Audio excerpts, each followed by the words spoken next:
બીજા મુદ્દાની વાત કરીએ તો રાજકોટમાં મેગા ડિમોલિશનની તૈયારી તેજ બની છે। જંગલેશ્વર સહિતના વિસ્તારોમાં 1400 થી વધુ ગેરકાયદેસર મિલકતો પર બુલડોઝર ફેરવવા આરએમસી અને પોલીસ તંત્ર સજ્જ બન્યા છે।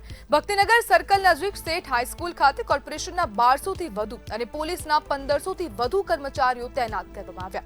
7 રૂટ પર ફૂટ પેટ્રોલિંગ કરવામાં આવ્યું છે અને જંગલેશ્વરની 78 જેટલી સોસાયટીઓ અને ગલીઓમાં અધિકારીઓ જઈ લોકોને સ્વેચ્છાએ સ્થળ ખાલી કરવા માટે અપીલ કરી રહ્યા છે। હાલ વિસ્તારમાં તંગ પરિસ્થિતિ છે। રહેવાસીઓ સમય મર્યાદા વધારવાની માંગ સાથે આક્રોશ વ્યક્ત કરી રહ્યા છે।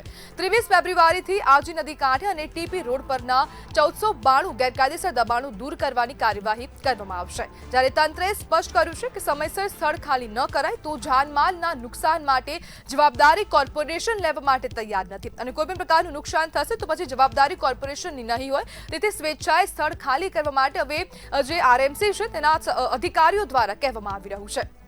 અને 23 ફેબ્રુઆરીના રોજ આ ડિમોલેશનની પ્રક્રિયા હાથ ધરવામાં આવશે અને આજે હવે જે આ સમગ્ર વિસ્તાર છે જંગલેશ્વર વિસ્તાર ત્યાં કોર્પોરેશનના અધિકારીઓ ખૂબ મોટી સંખ્યામાં ઉપસ્થિત રહ્યા હતા। ત્યાં લોકોને સમજાવવાની કાર્યવાહી પણ હાથ ધરાઈ હતી। જે વહેલી સવારથી આ કાર્યવાહી શરૂ થઈને સાંજે 6 વાગ્યા સુધી આ કાર્યવાહી કરાશે તેવું અધિકારીઓ તરફથી જણાવવામાં આવ્યું છે। જ્યારે પોલીસના ધાડે ધાડા પણ આપ ઉતરેલા જોઈ શકો છો। ટીવી સ્ક્રીન પર સમગ્ર જે વિઝ્યુઅલ છે તે આપ જોઈ શકો છો કારણ કે મોટી સંખ્યામાં હવે પોલીસના અધિકારીઓ હવે સ્થળ પર ઉતરી આવ્યા છે અને લોકોને સમજાવવાની કાર્યવાહી હાથ ધરવામાં આવશે અને સાંજે 6 વાગ્યા સુધી આ કાર્યવાહી કરવામાં આવશે। લોકોને સમજાવવામાં આવશે કે તમે સ્વેચ્છાએ આ જગ્યા ખાલી કરી દો, નહીં તો જો નુકસાન થશે તો પછી તેની જવાબદારી રાજકોટ મ્યુનિસિપલ કોર્પોરેશનની નહીં રહે। અને ડિમોલેશનની આ જે પ્રક્રિયા છે તેમાં પીજીવીસીએલનો સ્ટાફ પણ જોડાશે। 180 જેટલો સ્ટાફ સ્થળ પર જોડાશે અને કાર્યવાહી કરશે।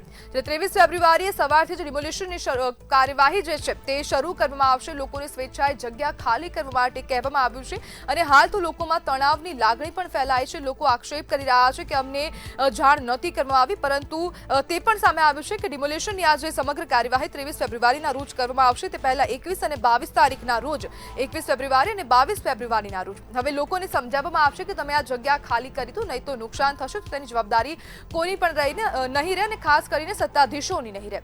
જંગલેશ્વરની શેરી નંબર 2 થી શેરી નંબર 22 સુધી ડિમોલેશનની કાર્યવાહી કરવામાં આવશે। કઈ જગ્યા ડિમોલેશન થશે તેની માહિતી આપ ટીવી સ્ક્રીન પર જોઈ શકો છો। જ્યારે જંગલેશ્વર શેરી નંબર 22 થી શેરી નંબર 29 અને 30 સુધી કાર્યવાહી કરવામાં આવશે।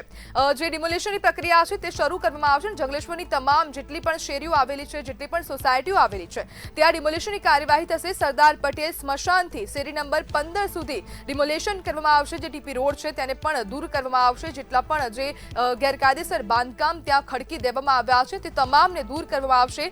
જંગલેશ્વરની શેરી નંબર 15 થી બુદ્ધનગરની શેરી નંબર 11 સુધી આ કાર્યવાહી કરાશે।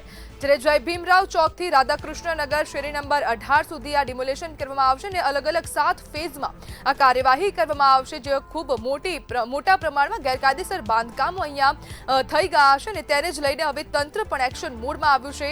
રાજકોટ મ્યુનિસિપલ કોર્પોરેશનના અધિકારીઓ પણ સ્થળ પર ઉપસ્થિત રહ્યા હતા। અનેક લોકો હવે આ જે ડિમોલેશન પ્રક્રિયા છે તેમાં જોડાશે અને ટીવી સ્ક્રીન પર આપ માહિતી પણ જોઈ શકો છો કે તેમાં કેટલા જેસીબી મશીનોનો ઉપયોગ કરવામાં આવશે, ટ્રેક્ટરનો ઉપયોગ થશે, હિટાચી મશીન કેટલા હશે, કેટલા મજૂરો ત્યાં તૈનાત રહેશે તે સમગ્ર માહિતી ટીવી સ્ક્રીન પર આપ જોઈ શકો છો। 21 જેટલી જેસીબી મશીનનો ઉપયોગ કરાશે। જ્યારે પોલીસ બંદોબસ્તમાં કયા અધિકારીઓ ત્યાં હાજર રહેશે તેની પણ માહિતી છે। Police commissioner, additional police commissioner પર જોડાશે, 4 ડીસીપી, 8 ડીવાયએસપી સહિતનો સ્ટાફ પણ ત્યાં જે ડિમોલેશનનું સ્થળ છે ત્યાં જોવા મળશે। પીઆઈ, પીએસઆઈ સહિતનો કાફલો પણ જોવા મળશે। ટીઆરબી અને એસઆરપી જવાનોને પણ ત્યાં તૈનાત કરવામાં આવશે। 2500 થી વધુ પોલીસ કર્મચારીઓ, પોલીસ જવાનો આ ડિમોલેશનની કાર્યવાહી જ્યારે થતી હશે ત્યારે ત્યાં સ્થળ પર તૈનાત જોવા મળશે। જ્યારે અનેક મોટા જે અધિકારીઓ છે તે પણ જોવા મળશે અને આરએમસીના પણ અધિકારીઓ ત્યાં જોવા મળશે। 1200 થી વધુ કોર્પોરેશનનો સ્ટાફ પણ ત્યાં જે સ્થળ છે ત્યાં ઉતારી દેવામાં આવ્યો છે। તે બાદ હવે 23 ફેબ્રુઆરીના રોજથી આ ડિમોલેશનની કાર્યવાહી કરવામાં આવશે અને ત્યાં અનેક લોકોને હવે જગ્યા ખાલી કરવાનું પણ કહેવામાં આવ્યું છે।